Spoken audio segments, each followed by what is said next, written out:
Fala, família arrepiei. Sabe aquele cheiro inconfundível de casa de vó? Uma mistura de piso encerado, café coado e tempo parado. Herdar um lugar assim no interior costuma ser uma viagem boa pelas lembranças.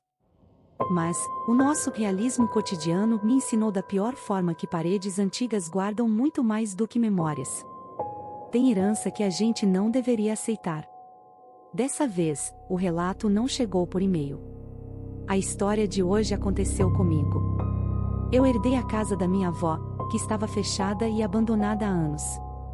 Eu decidi ir para lá sozinha num fim de semana, com o objetivo de fazer uma faxina pesada e preparar o imóvel para venda. Eu passei o dia inteiro varrendo poeira. Quando a noite caiu, o silêncio do interior engoliu a casa, e eu só queria capotar de cansaço. Eu improvisei um colchão no chão da sala, porque os quartos cheiravam muito a mofo para dormir. Eu apaguei todas as luzes e fechei os olhos. Mas a casa estava apenas começando a acordar. Exatamente às 3 da manhã, um estrondo seco e agudo cortou o silêncio. Craque!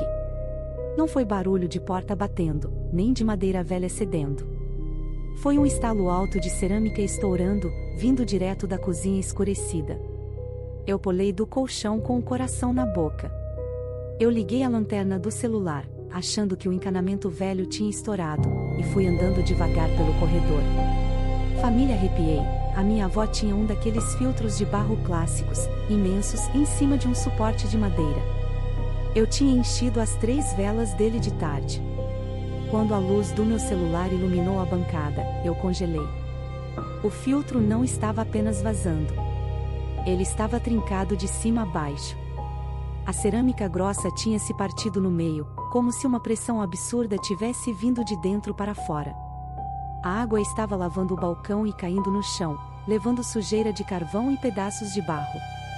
Eu fiquei olhando para aquilo, tentando convencer a minha própria mente de que o barro velho simplesmente cedeu pela mudança de temperatura. Mas, depois que o filtro trincou, o ar na casa mudou.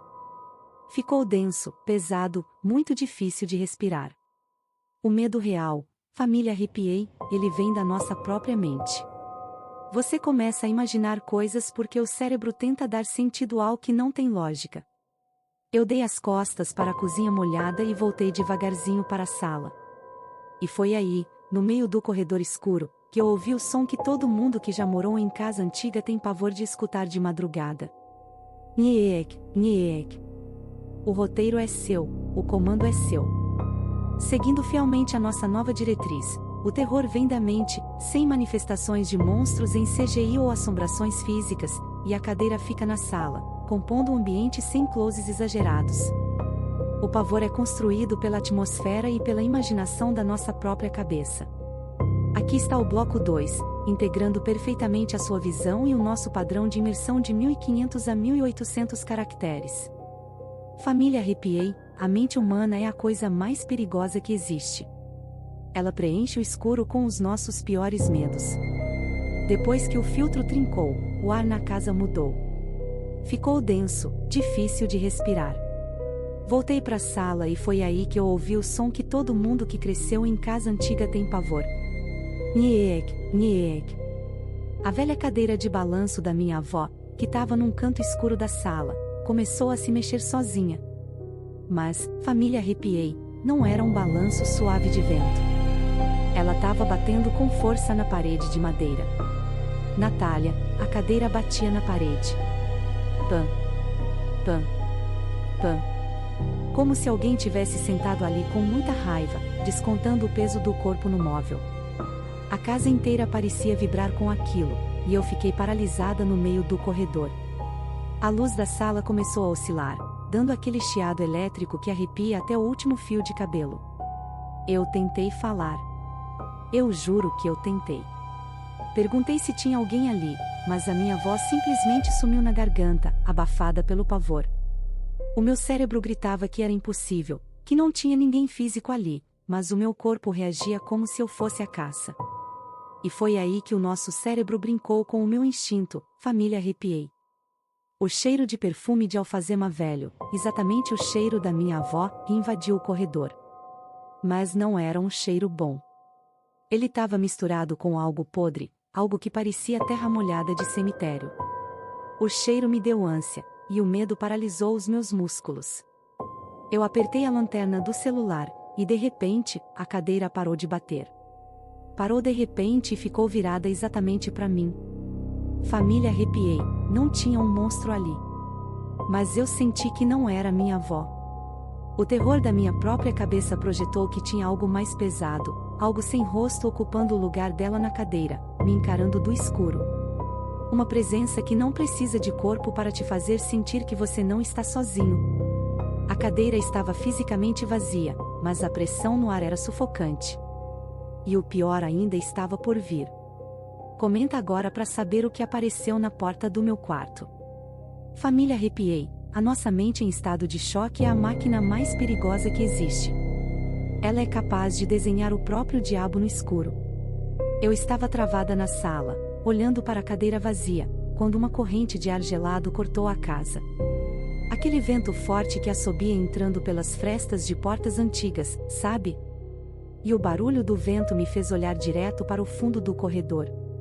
O quarto que era da minha avó ficava lá no final. E foi ali que a minha cabeça montou a pior imagem da noite. A luz da lua entrava pela janela do quarto e batia na porta de madeira entreaberta, projetando a sombra de um guarda-roupa velho direto na parede do corredor. Mas, família, arrepiei. O meu cérebro, inundado de adrenalina, não viu a sombra de um móvel. Eu juro pra vocês, família, arrepiei, eu vi a silhueta de um homem. Uma sombra densa, alta, parada exatamente na soleira da porta do meu quarto. Aquele formato humano bloqueando a luz da lua não tinha rosto, não tinha olho, não tinha expressão. Era só o formato do vazio me encarando. Eu sabia, lá no fundo da minha razão, que era uma ilusão de ótica. Que era só a sombra do guarda-roupa se misturando com o escuro. Mas o meu corpo gritava que eu era presa. Eu não conseguia piscar para desfazer a imagem. E antes que eu pudesse respirar, a porta do quarto se moveu. Não foi devagar. O vento forte que entrou pela janela do quarto simplesmente escancarou a porta de madeira maciça e, em seguida, jogou ela contra o batente com toda a força do mundo. Estrondo. O barulho foi tão violento que o vidro da janela trincou e a casa inteira tremeu. Eu não esperei para ver se era vento, pressão do ar ou assombração.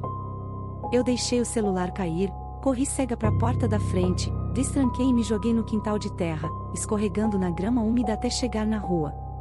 Eu passei o resto da madrugada dentro do carro, trancada, até o sol nascer.